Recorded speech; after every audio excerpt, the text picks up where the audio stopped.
बिस्मिल्लाहिर्रहमानिर्रहीम अस्सलाम वालेकुम। मैं इब्रार अहमद मेहर एडवोकेट।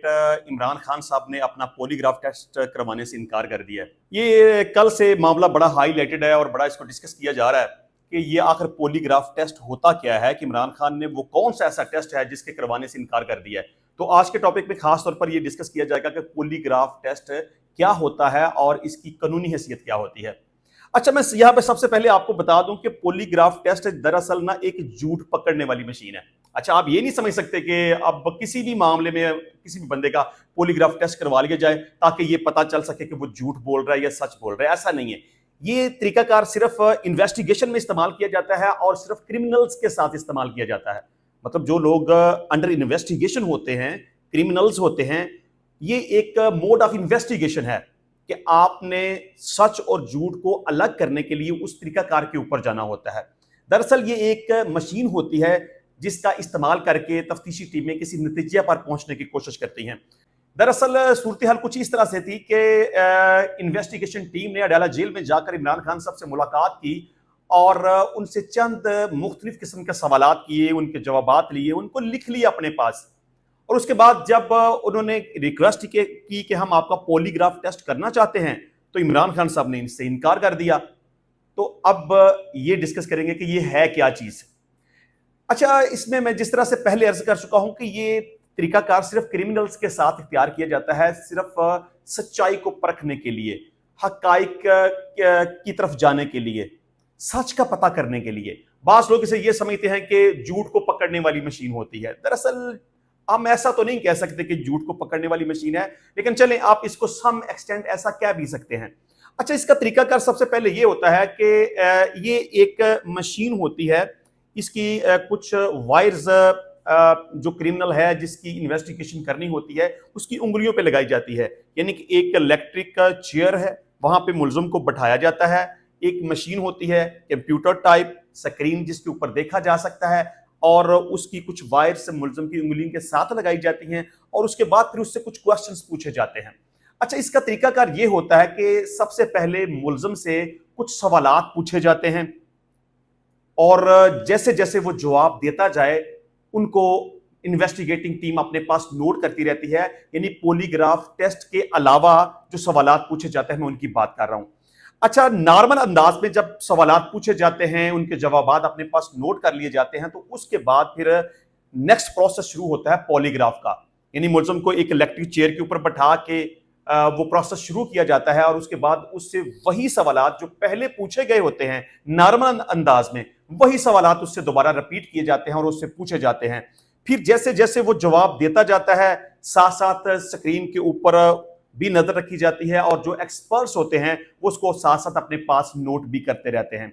अच्छा, पॉलीग्राफ टेस्ट में मशीन के जरिए से जो मालूम करने की कोशिश की जाती है वो ये कि जब सवालात पूछे जाते हैं तो मुलजिम किस अंदाज में उनका जवाब देता है, उसका लबो लहजा क्या होता है, वो कुछ देर के लिए रुकता है या फ्लुएंटली जवाब दे रहा है, उसके दिल की धड़कन के बारे में ऑब्जर्व किया जाता है, उसकी सांस की रफ्तार को ऑब्जर्व किया जाता है और इसके अलावा मुख्तलिफ एस्पेक्ट से उसको ऑब्जर्व करने की कोशिश की जाती है कि आया कि जो नॉर्मल अंदाज में उससे सवालात किए गए थे क्या बिल्कुल वैसे ही जब मशीन उसके साथ लगाई गई उस तब भी उसने उसी नॉर्मल अंदाज में सवालात के जवाब दिए। क्योंकि एक कॉमन साइकी है कि जब भी कोई शख्स झूठ बोलता है तो उस वक्त उसके दिल की धड़कन उसका साथ नहीं देती, उसके खून की गर्दन साथ नहीं देती, सांस की रफ्तार उसका साथ नहीं देती, और मशीन के जरिए ये ऑब्जर्व किया जाता है कि ये शख्स फलां सवाल का मुनासिब जवाब नहीं दे रहा। यानी उसके जवाब के अंदाज से ऐसा महसूस होता है कि जैसे ये सच को छुपाने की कोशिश कर रहा है।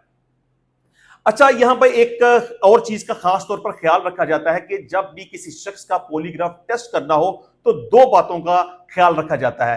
एक तो ये कि उसने डाइट प्रॉपर ली हुई हो, यानी कि उसने खाना प्रॉपर तरीके से खाया हो, और दूसरे नंबर पे उसने नींद पूरी की हुई हो। नींद पूरी हो जाने के बाद और प्रॉपर तरीके से खाना खा लेने के बाद फिर उससे पॉलीग्राफ टेस्ट किया जाता है। अगर इन दो बातों का ख्याल ना रखा जाए तो फिर उस मशीन के जरिए से जो रिजल्ट लेने की कोशिश की जाती है वो सही तरीके से रिजल्ट नहीं लिया जा सकता। अच्छा, अब हमने यहां यह डिस्कस करना है कि इसकी कानूनी हैसियत क्या है। क्या ये शहादत के अंदर इसको तस्लीम किया जाएगा? क्या मुलजम के इस बयान को लेकर, यानी पॉलीग्राफ टेस्ट को लेकर, उसको सजा दी जाएगी। यानी कि अगर किसी मुलजिम से सवालात पूछे जाते हैं और इन्वेस्टिगेशन टीम ये डिक्लेयर कर देती है कि वाकई ही इस बंदे ने जुर्म किया तो है, लेकिन ये झूठ बोलने की कोशिश कर रहा है और हकाइक को छुपाने की कोशिश कर रहा है, तो कानूनी तौर पर इसकी हैसियत क्या होगी? अदालतें इसको किस नजर से देखेंगी? क्या पॉलीग्राफ टेस्ट की बुनियाद पर किसी मुलजिम को सजा दी जा सकेगी या नहीं दी जा सकेगी?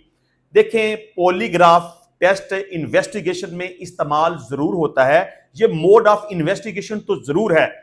इसमें पुलिस की या इन्वेस्टिगेटिंग टीम की एक ओपिनियन तो जरूर आती है जिसको सम एक्सटेंड कंसीडर किया जा सकता है, लेकिन इसको 100% अदालतें कंसीडर नहीं करती और अगर कानून की नजर में इसको देखा जाए तो इसकी कोई भी लीगल वैल्यू नहीं बनती, क्योंकि कानून ये कहता है कि अगर कोई भी मुलजम पुलिस की मौजूदगी में, पुलिस के सामने, हथकड़ी में, कस्टडी में कोई भी स्टेटमेंट रिकॉर्ड करवाता है तो उसकी कोई हैसियत नहीं है। अक्सर ऐसा होता है ना कि पुलिस वाले किसी भी मुलजम को गिरफ्तार करने के बाद अपनी तरफ से ही लिख देते हैं कि जी मुलजम ने कन्फेशन कर लिया, उसने अपने जुर्म को कबूल कर लिया, उसने कहा जी मैंने फलां जुर्म किया था, मुझसे गलती हो गई है, मुझे माफ किया जाए। तो तफ्तीशी ऑफिसर जो इन्वेस्टिगेशन करता है और जो मुलजम से कुछ अगलवाता है या उससे कोई इकबाल जुर्म करवाता है या पॉलीग्राफ टेस्ट के जरिए जो नतीजा निकाला जाता है, उसकी कानून की नजर में कोई भी हैसियत नहीं है, क्योंकि कानून यहां पे बहुत वाज़ेह है कि पुलिस की कस्टडी में या पुलिस के सामने दिए गए किसी भी बयान की कोई भी कानूनी हैसियत नहीं होती। तो यह है पॉलीग्राफ टेस्ट। अच्छा जी, अब हम ये डिस्कस करेंगे कि वो हमेशा से ये बात मैं कहता हूं कि पाकिस्तान तहरीक इंसाफ के लोगों में बर्दाश्त कम है। देखिए, आप इतना हौसला होना चाहिए ना कि आप जिस तरह से दूसरों के ऊपर बात करते हैं, दूसरों के ऊपर उंगलियां उठाते हैं, दूसरों के ऊपर तनकीद करते हैं, या आप ये समझ लें कि दूसरों को आप बुरा भला कहते हैं, बल्कि एक तरह से तो पाकिस्तान तहरीक इंसाफ के लोगों ने दूसरे लोगों को बुरा भला कहने का एक सर्टिफिकेट लिया हुआ है, लेकिन इनके अंदर बर्दाश्त नहीं है। ये बर्दाश्त नहीं करते, किसी को भी कबूल नहीं करते और बदतमीजी की तरफ चले जाते हैं।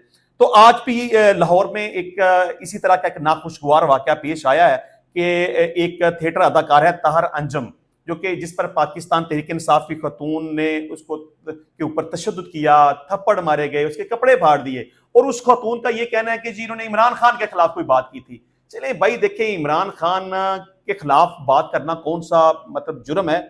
आप भी तो दूसरे लोगों की पगड़ियां उछालते हैं, उनको बुरा भला कहते हैं, जैसे तैसे जो करते हैं, लेकिन अब बात इस हद तक आ गई हुई है कि अब आप लोगों ने हाथ उठाना और तशद्दुद करना शुरू कर दिया है। तो बहरहाल मैं समझता हूं कि अदम बर्दाश्त के इस रवैये को कंडेम किया जाना चाहिए, और जो कि भी पाकिस्तान तहरीक इंसाफ की आला क़यादत है उनको अपने कारकुनान की तरबियत करनी चाहिए कि आपको इस तरह का रवैया इख्तियार नहीं करना चाहिए, आपको सब्र करना चाहिए, बर्दाश्त करनी चाहिए, अखलाक तमीज के दायरे में रहते हुए आपको तनकीद करनी चाहिए, लेकिन किसी के ऊपर हाथ नहीं उठाना चाहिए।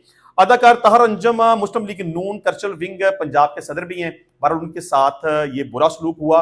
मैं समझता हूं कि जो अदाकार होते हैं वो मासूम लोग होते हैं, तो उसका बेचारे का कसूर शायद सिर्फ यही है कि उसका तल्लुक कुछ ना कुछ पाकिस्तान मुस्लिम लीग नून के साथ है।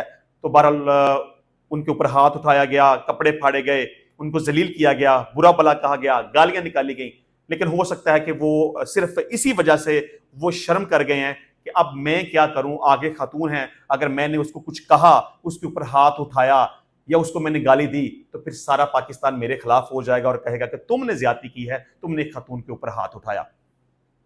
अच्छा जी, इसके अलावा नॉन फाइलर्स के लिए बहुत बुरी खबरें हैं, क्योंकि अब एफबीआर की मुसलसल ये कोशिश है कि जितने भी लोग नॉन फाइलर्स हैं वो खुद को टैक्स नेट के अंदर लेकर आएं, खुद को फाइलर बनाएं, अपनी सालाना रिटर्न जमा करवाया करें, तो उनके पास कोई प्रॉपर्टी है, पैसे हैं, बैंक बैलेंस है, व्हाटएवर जो कुछ भी है उसको जाहिर करें, एक्सपोज करें, और फेडरल बोर्ड ऑफ रेवेन्यू के पास उसका बाकायदा तौर पर रिकॉर्ड होना चाहिए। पहले तो ये था ना कि जो नॉन फाइलर्स थे उनको थ्रेट करने के लिए हुकूमत ने पहले उनको वार्निंग दी, मतलब कि एफबीआर ने उनको वार्निंग दी कि आप खुद को फाइलर बना लें वरना आपके खिलाफ कार्रवाई की जाएगी, आपकी मोबाइल सिम्स बंद कर दी जाएंगी। तो अल्टीमेटली बहुत सारे लोगों की मोबाइल सिम में सिर्फ इस वजह से बंद कर दी गई कि वो फाइलर नहीं थे। लेकिन अब एफबीआर ने नॉन फाइलर्स के गिर्द घेरा मजीद तंग करने का फैसला करते हुए ये डिसाइड कर लिया है कि अब जो लोग फाइलर नहीं होंगे उनको अब क्या नुकसान का सामना करना पड़ेगा। उनके बिजली के, गैस के, पानी के कनेक्शन मुनक़ता कर दिए जाएंगे और उसके साथ साथ नॉन फाइलर्स की सरमायाकारी करने पर उनसे 35% टैक्स की कटौती भी की जाएगी। और इसके अलावा नॉन फाइलर से गाड़ियों की खरीदो फरोख्त पर 200% टैक्स वसूल किया जाएगा। और इसके साथ साथ अगर फिर भी जो लोग खुद को फाइलर नहीं बनाएंगे उनको मजीद नुकसान का यह सामना करना पड़ेगा कि उनके बैरून मुल्क के ऊपर पाबंदी लगा दी जाएगी। तो लिहाजा मैं समझता हूं कि अब ये वक्त आ गया है कि हर शख्स को फाइलर हो जाना चाहिए। अगर आप फाइलर नहीं होंगे तो आपको बहुत सारे नुकसान का सामना करना पड़ेगा। आपकी मोबाइल सिमें भी बंद हो जाएंगी, आपके बिजली, गैस और पानी वगैरह के कनेक्शन भी मुनक़ता कर दिए जाएंगे। अच्छा जी, इसके अलावा आज दुनिया के ताकतवर तरीन पासपोर्ट की फहरिस्त जारी हुई है, तो आपको ये बताएंगे कि आप यहां पर पाकिस्तान का कौन सा नंबर आया है। पूरी दुनिया के जितने भी ममालक हैं उनकी फहरिस्त जारी की गई है। जो टॉप रैंकिंग में 5 नंबर्स हैं, जो ममालक हैं उनको हम डिस्कस करेंगे। पहले नंबर पर सिंगापुर है। सिंगापुर के शहरी 195 ममालक में बगैर वीजे के सफर कर सकते हैं। दूसरे नंबर पर फ्रांस, जर्मनी, इटली, जापान और स्पेन है। इन ममालक के शहरी 192 ममालक में बगैर वीजे के सफर कर सकते हैं। और तीसरे नंबर पर Austria, Finland, Ireland, Luxembourg, Netherland, जनूबी कोरिया और स्वीडन है, जिनके शहरी 191 ममालक में बगैर वीजे के सफर कर सकते हैं। और इसके अलावा चौथे नंबर पर बर्तानिया, बेल्जियम, न्यूजीलैंड, नॉर्वे और स्विट्जरलैंड हैं। और पांचवें नंबर पर ऑस्ट्रेलिया और पुर्तगाल हैं। इन ममालिक के शहरी 189 ममालिक में बगैर वीजे के सफर कर सकते हैं। इसके अलावा अमेरिका का पासपोर्ट 8वें नंबर पर है, जिसके शहरी 186 ममालिक में वीजे के बगैर सफर कर सकते हैं। और सबसे आखिर में अफगानिस्तान आता है, जो कि 103वें नंबर पर है, लेकिन पाकिस्तान का नंबर सिर्फ एक दर्जा इससे ऊपर है, यानी कि पाकिस्तान का पासपोर्ट 100वें नंबर के ऊपर है। आप अंदाजा कर लें कि हमारा पासपोर्ट किस हद तक पूरी दुनिया में जलील और रुस्वा हो चुका है कि हमारा नंबर तकरीबन एंड के ऊपर आता है। यानी पूरी दुनिया के ममालक एक तरफ और पाकिस्तान का नंबर सबसे एंड के ऊपर आता है, मासवाए अफगानिस्तान के। इंशाल्लाह मिलते हैं नेक्स्ट टाइम नई वीडियो में नए टॉपिक के साथ। अब तक के लिए इजाजत दीजिए। अल्लाह हाफिज।